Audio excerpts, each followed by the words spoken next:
So welcome again. As we continue learning how to make money online through TikTok, blogging, YouTube, Facebook, Instagram, and other ways that are available out there. Today I want to show you some hidden laptop features that I thought you should know about, which can really help you in performing your tasks. Remember to check playlist section of this channel. I've organized all the videos in categories. There is blogging and how you make money with the AdSense and AdStera. There is TikTok and how you make money by going live, video gifts, TikTok series, and also how you can partner with Saw.me to make additional money, now real money on TikTok. So that's a separate tutorial, TikTok and Saw.me. There's also YouTube Shorts in Saw.me, how you make money through YouTube itself, and many other ways. So be sure to check the playlist section. So now, let's start with the first one. The first one is virtual desktop. Virtual desktops is a way you can organize different tasks. Let's say, as a freelancer, I'm working with different clients. I can have this desktop which you can see white, working on say client A. Documents, docs. If I have another client, I don't need to open another document here. It might confuse me on which document belongs to. And also even when I'm chatting on, let's go to Chrome. Let's say I'm using Fiverr.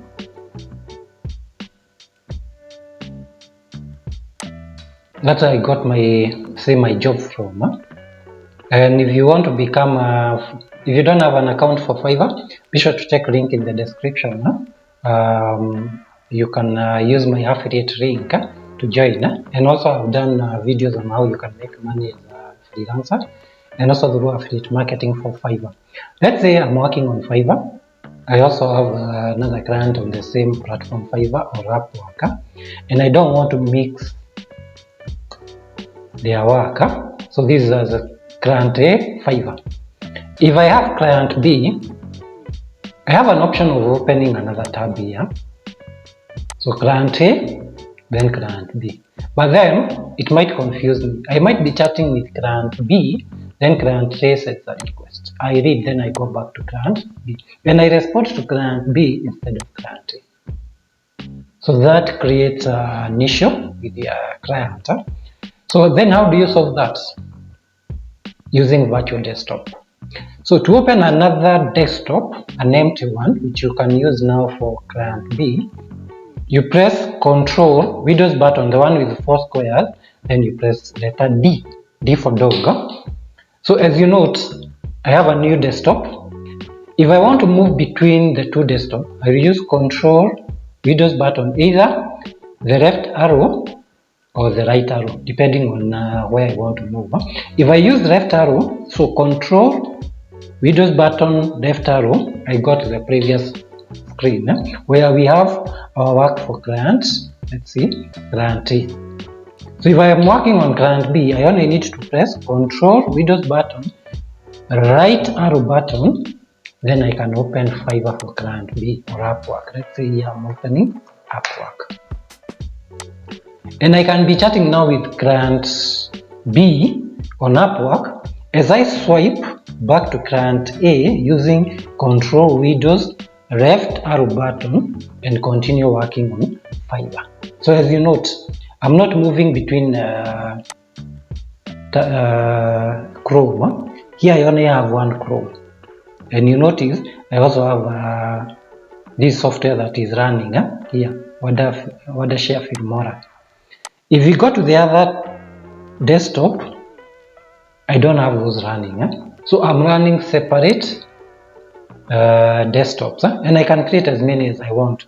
We Control, Windows button, D for dog, D for dog. So these are so many screens, and I can organize now my work, and I can be juggling across. so that when I'm chatting with client A, I know I'm on Upwork and I know I'm working on client A, not working on client B. Yeah?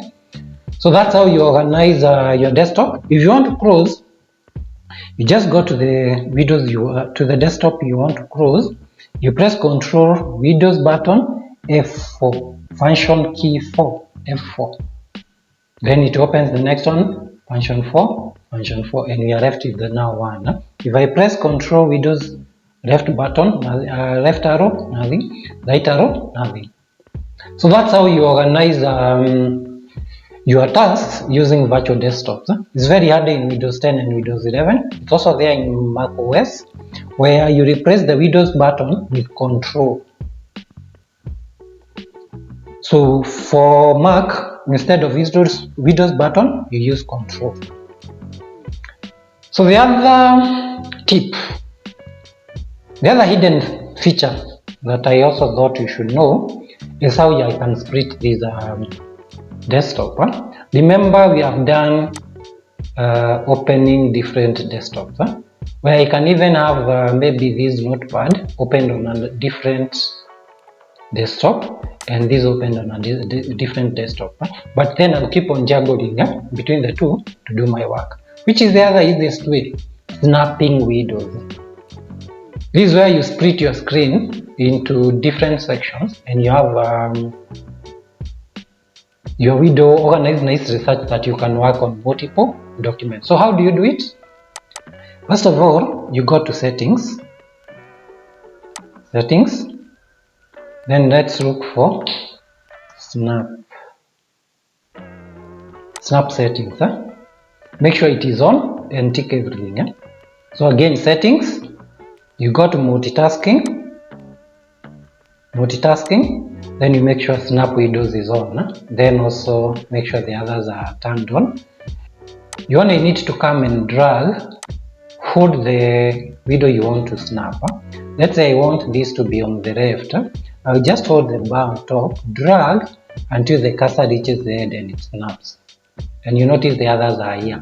I can select now maybe Fiverr to snap on the other end. If it is still floating like that, we just drag to the other side. Make sure the cursor reaches the end of the screen, and there you have it. Now I can work on the two documents at the same time without worrying. So that's snapping.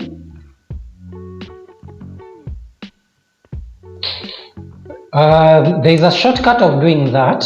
Let's say let me remove these. Let me just let's say I want now the notepad to be still on the left. You use Windows, you make sure it is the active document. You use Windows button, then left arrow button. It snaps to the left. Then if we go to browser, and I want maybe this for Upwork to be on the right, I will use Windows button, right button. So if I click on my notepad, I will still have it, and I can juggle between the two. To remove this, you just click on that is maximize button, and you're back. So the other hidden feature 3, is battery saver mode. Remember, when you're using your laptop, you want to prolong your battery life. So how do you do it?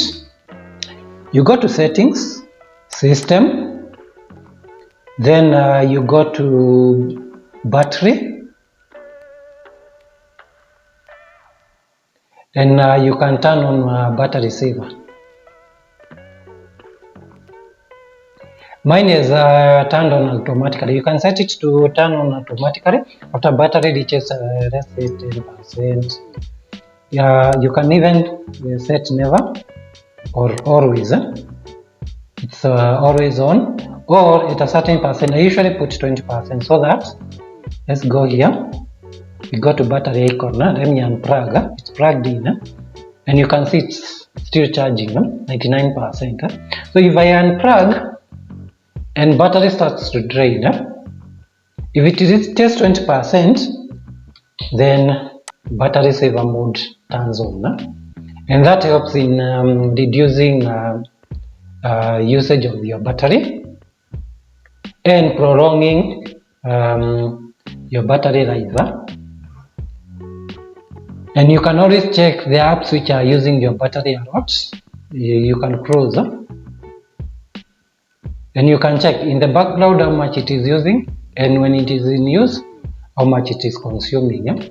Then you can always close some of them. Just go to the program and close. If it is not listed among the programs that you have opened here, you just need to right click the taskbar, then you click task manager, you look for that program here. Let's say I want to close free download manager.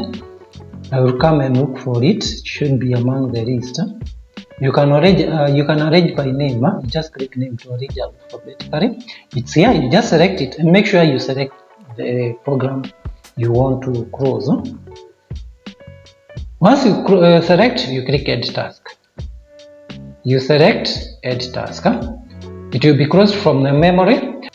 The other hidden feature is clipboard history. Let's say you have been copying and pasting documents, words, and you want to use maybe a phrase you copied recently. Then how do you do it? You use clipboard history. To access that, you go to settings on your laptop, you go to system, then you look for clipboard. Make sure it is turned on, and you can synchronize across the devices so that whatever you have been using on another device, you can always access it. Let's clear these. So I have cleared mine. So you turn on. So now we want to use these. Let's say I'm on Fiverr and I've copied this scale. I've gone to another document, I'm searching, then I closed Fiverr by mistake and I forgot what I had copied and pasted maybe previously. How you can access it? Windows button V. Windows button, the button with 4 squares. You see the 4 squares? Windows button V. It will open and you can reuse these. So if I click on that, I can come and paste. Let's say I've copied these and I've gone to another opened, then I copied let's say this, went to another one, pasted here, and I want to use this. I only need to press Windows button V and I'll get it. I can use this, so I copy that. It's copied now. When you click, you copy again and continue. So that's how you use your copy and paste history, as you can see. And you can access all what you have done previously from the time that you turned on clipboard. So it comes in handy when you are doing copy pasting, a lot of copy pasting, especially if you're using ChatGPT to do your research, and maybe you forgot what maybe you had used previously, or if you're working on a Word document or Excel, you can always use clipboard history. So the other hidden laptop feature that I thought you should also know is dynamic lock. Dynamic lock allows Windows to automatically lock your laptop when you are away, especially if you have paired it with a smartphone via Bluetooth. So how then do you access it? We go to settings. So you go to settings, then accounts, signing options, then you look for dynamic lock here down. So as it says, Windows can use devices that pair with to your PC to know when you are away and lock PC when the device goes out of range.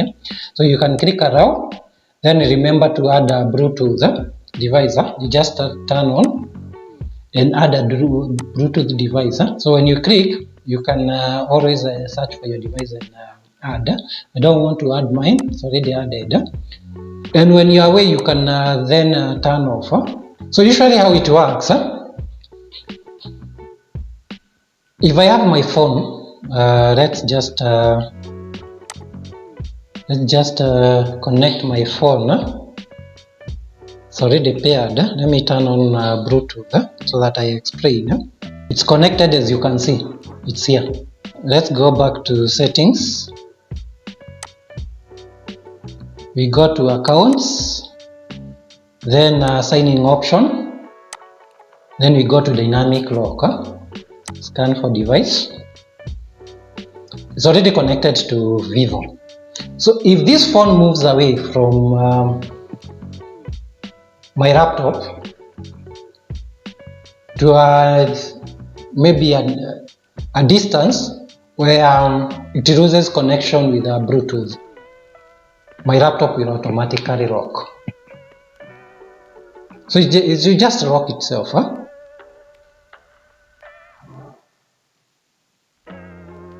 So I may need to unlock. Let me just do that.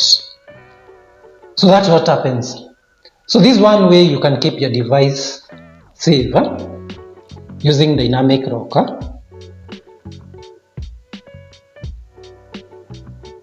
You can try it on your laptop and see if it works.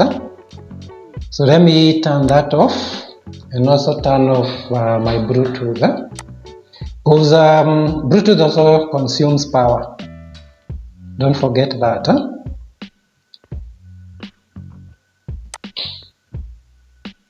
Remember in the previous one we were doing tutorial on how to extend your battery life. So if Bluetooth is on, then of course it uses more power, and you expect that to affect your laptop battery. The other hidden feature is touchpad gestures. Touchpad is the mouse on your laptop keyboard.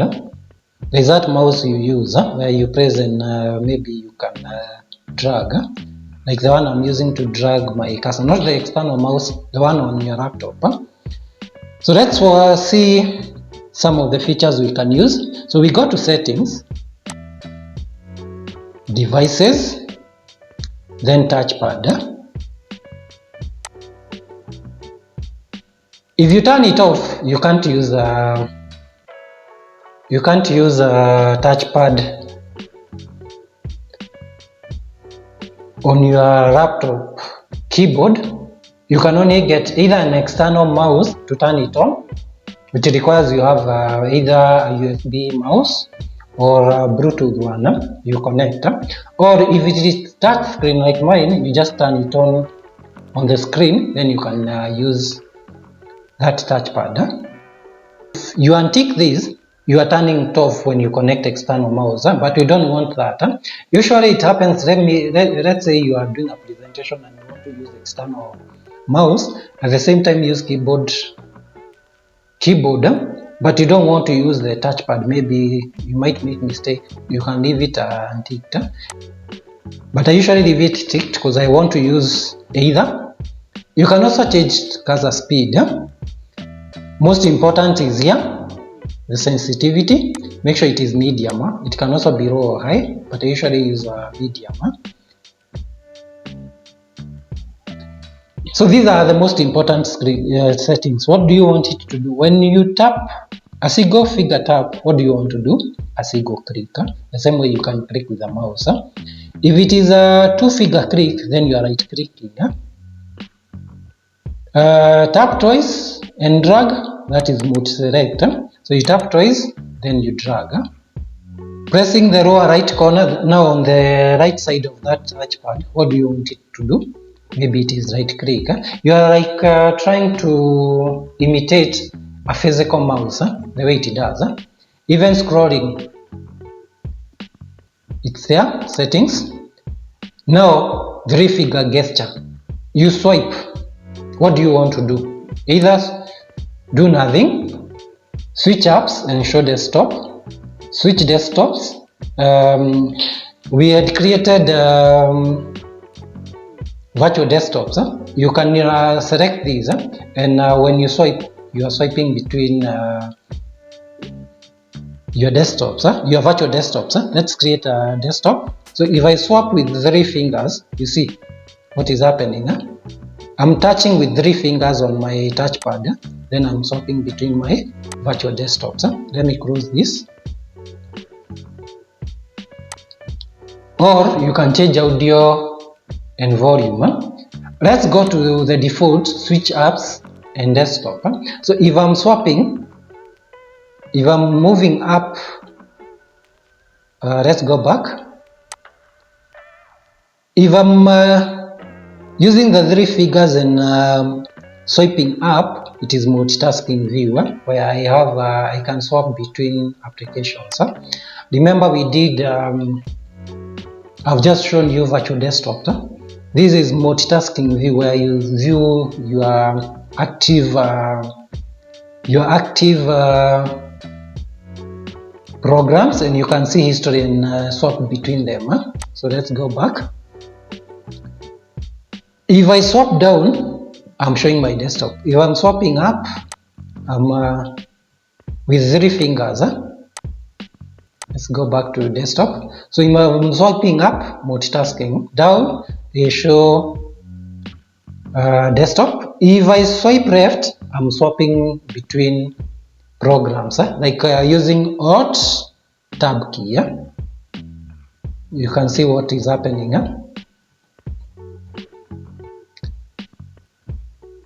So that's how you can use a 3-finger gesture to swipe. And on tap, when you tap with 3 fingers, what do you want to do? Again, you can select. I usually leave it default. Then there is a 4-finger gesture. When you tap on 4 fingers, what happens?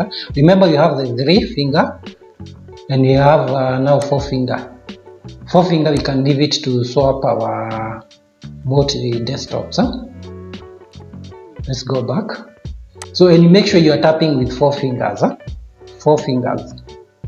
If it is 4 fingers, what happens? Then, let's go back. When you tap, what happens? And you can reset your gestures. You reset all these to default. So that's a hidden feature that I thought you should know, which is comes in handy when you're multitasking, especially when you are doing these online jobs, or if you're freelancing, or if you want to make money online with different platforms. You can always use that to swap in between your programs. Then very interesting, another feature, a hidden feature, is hidden emoji keyboard. Remember when you're typing maybe online and you want an emoji, let's say we go to Google, I want to add an emoji here. I either have to look for it, search online and copy paste. What if I don't have access to, what if I want to use quickly? What if I want to access those emojis quickly? Then Windows button and dot, the full stop, dot, you press them together and you open shortcut to your emojis. And you notice now I can type my emojis and I can always swap between so many emojis that are available. So the way you access it is Windows button, then full stop, the dot. If you're on Mac, it's Command, Control, Space. So those are the main hidden laptop features that I usually use when I'm working on my remote jobs, and also when I'm freelancing. They come in handy, especially when I'm working on multiple documents. And on this channel, remember, I'm also showing you how to make money. If you have not seen those videos, just go to playlist section. TikTok, blogging, AdSense, AdStera, and many other ways. Just check playlist section. And remember to subscribe, like, and share with your friends so that we can also run together. Thank you so much. Let's meet in the next one.